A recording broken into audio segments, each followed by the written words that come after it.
Hello everyone. So today I wanted to continue my little series that I did about INFJs. And I have a new subscriber, and she's a young mother herself and an INFJ. So she asked me if perhaps I could, make a little video about INFJ's parent and what sort of experiences I have had, as an older woman and a parent myself, and if I did have any sort of experience that I could share. So it got me thinking about what sort of parent I am, and my strengths and my weakness, and overall, what do I expect from myself as a parent. So I have to say that I'm blessed with two, I could only say marvelous two children. I've been very, very blessed and very, very lucky.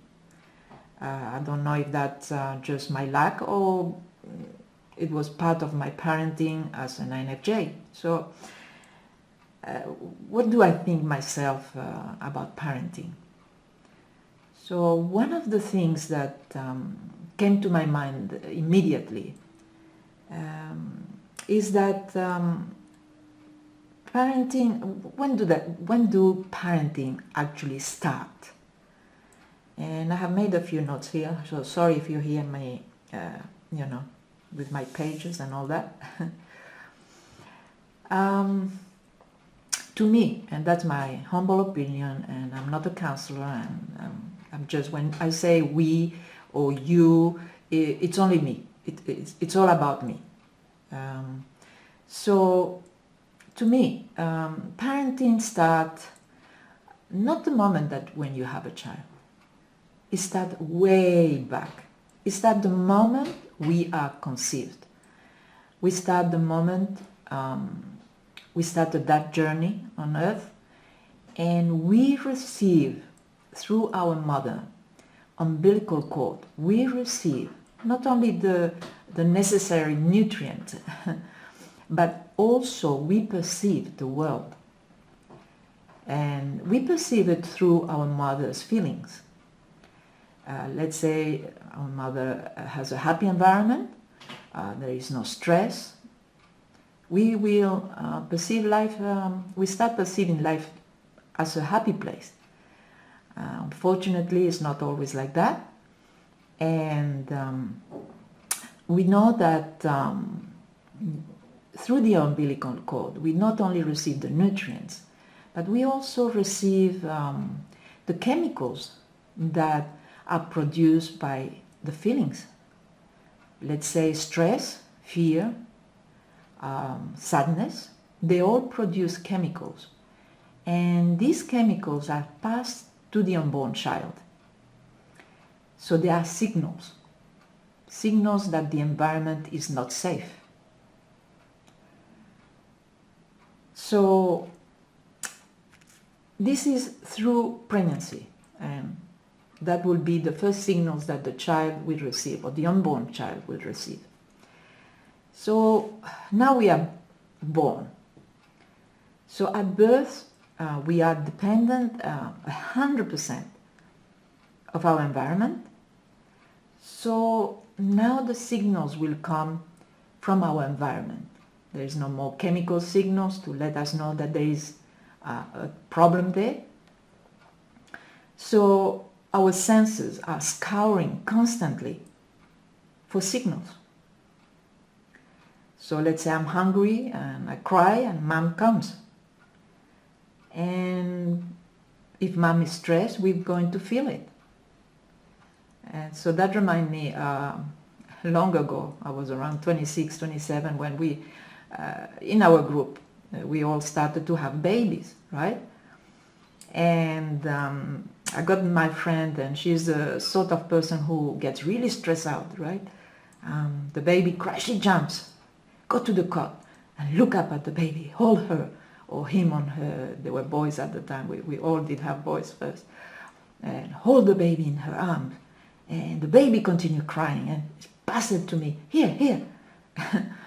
And funnily enough, when the baby is in my arm, stop crying and calms down. What is that? What is that? And I try to explain to her, it's that the baby senses your stress and becomes stressed out. It cannot be. Yes, it is. Look. So we know that the baby scoured the environment and are still connected to the mother. There's no more umbilical cord, but yet still connected. So babies are scouring, babies are learning, babies are educating themselves on the environment. They are going to feel the environment as a place of stress or a place of joy and tranquility. So going back on time, in my time, not 100 years ago, believe me, but we didn't have internet. We didn't have all this information that parents do have now. And, we have information about everything, really. It could be from parenting to psychology, to relationships, all sorts of resources that we got today. But it can be as well overwhelming, all this information. Which one is good? Which one is bad? And parents do panic as well.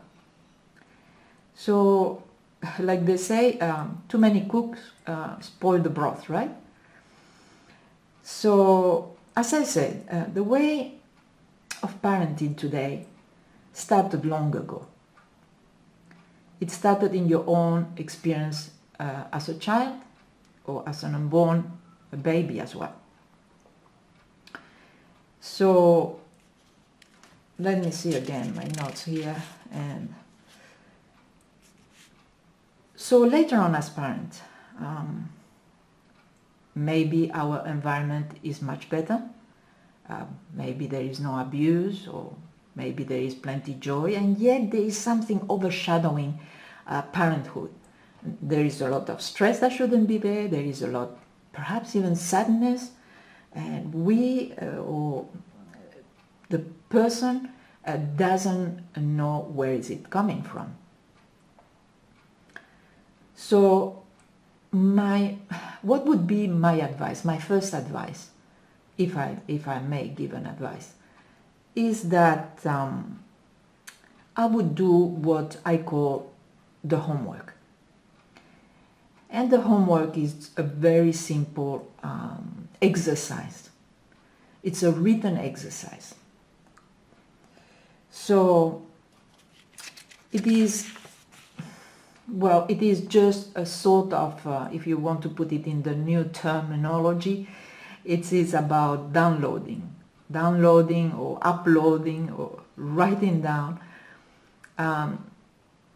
your first, if you have had a traumatic upbringing, to write down the first time you remember.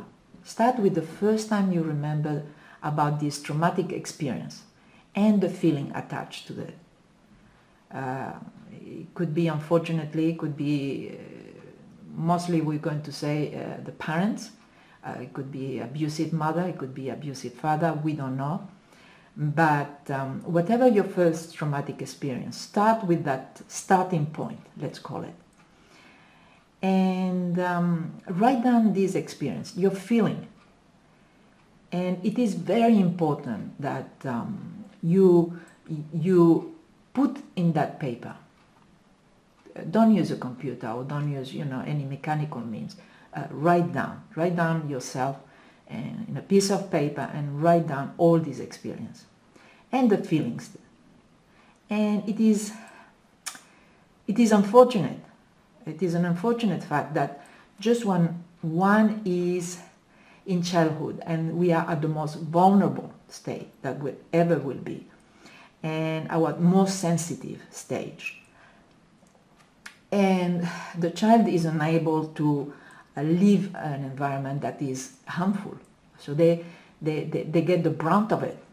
They cannot get out. They cannot escape. So it is unfortunate fact that the children at that stage receive unfortunately, most of the abuse, and they cannot leave, they cannot do anything about it. So you are trapped in childhood. So it is very important to do the homework, as I call it, the written homework. And it is a cleansing process. So be warned that it's going to be painful. You're going to be raging and raving and ranting, and so you should do. And you're going to cry. And with this cry, you're going to expel the toxins, the poison that is stuck, deep rooted. And that's a cause root of your problem today. No matter if your environment today is good or bad, what you live in today is based on childhood. So you are stuck on that place. So as an INFJ parent, and we know that INFJs are extremely sensitive children, but I would say that any children is really sensitive, that you could be stuck on that place. And you need to unstuck that place, and you need to write down and download all the pains. And let me say that I've been there in certain cases. I'm not coming from an abusive family, but you know, childhood comes with its own traumas. And I was stuck in that place as well. When I did the homework, it unstuck me. So when you get unstuck, you open the door. When you cleanse yourself, you leave room for more joy, for more happiness, for more fulfillment. And that happens when you do the homework. You get unstuck, the wheels start turning, and you see another outlook. So do the homework. Do the homework. And you will see changes around you that are amazing. So in my next video, I would like to talk a bit about perhaps weakness and our successes, and what should we, let's say we should expand, and so that will be in my next video. So thank you for listening, and I appreciate you all, and see you next time. Bye for now.